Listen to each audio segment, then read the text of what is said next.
কাশ্মীরের পেহেলগামে হামলার পর ভারত ও পাকিস্তানের মধ্যে উত্তেজনা বেড়েই চলেছে। পাল্টাপাল্টি অভিযোগ আর হুমকি ধমকির মধ্যে প্রতিদিনই দুই দেশের সেনাদের মধ্যে সীমান্তে ব্যাপক গোলাগুলি হচ্ছে। ইতিমধ্যে সীমান্তে যে কোনো ধরনের হুমকি মোকাবেলায় নিজের তিন বাহিনীকে অভিযানের পূর্ণ স্বাধীনতা দিয়ে দিয়েছেন ভারতের প্রধানমন্ত্রী নরেন্দ্র মোদী।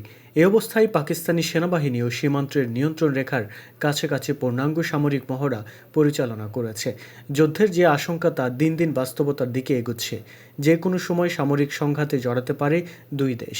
যুদ্ধ যে আসন্ন তার আভাস পাওয়া গেছে আগেই। এবার পাকিস্তানের আজাদ কাশ্মীরের প্রধানমন্ত্রী চৌধুরী আনোয়ারুল হকের এক নির্দেশনায় তা আরও জোরালো হলো।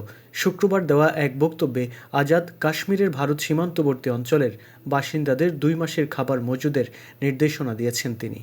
আনোয়ারুল হক জানান, সীমান্ত রেখার কাছের 13টি নির্বাচনী এলাকার মানুষকে 2 মাসের খাবার মজুত করতে বলা হয়েছে।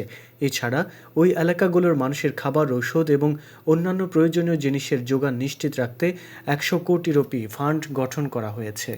শুধু তাই নয়, আজাদ কাশ্মীরের রাস্তাঘাটগুলো ঠিক রাখতে সরকারের পাশাপাশি বেসরকারি মালিকানাধীন যন্ত্রপাতিও সীমান্ত রেখার কাছে মোতায়েন করা হয়েছে বলে জানান তিনি। এদিকে হামলার আশঙ্কায় পাকিস্তান নিয়ন্ত্রিত কাশ্মীরের সব মাদ্রাসা 10 দিনের জন্য বন্ধ ঘোষণা করা হয়েছে।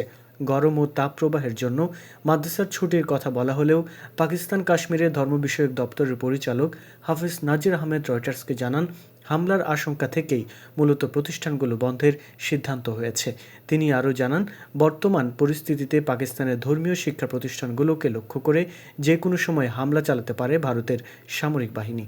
বিশ্লেষক এবং কূটনীতিকরা বলছেন, পাকিস্তান যে কাশ্মীরে হামলা চালিয়েছে তার জোরালো প্রমাণ এখনও দেখাতে পারেনি ভারত।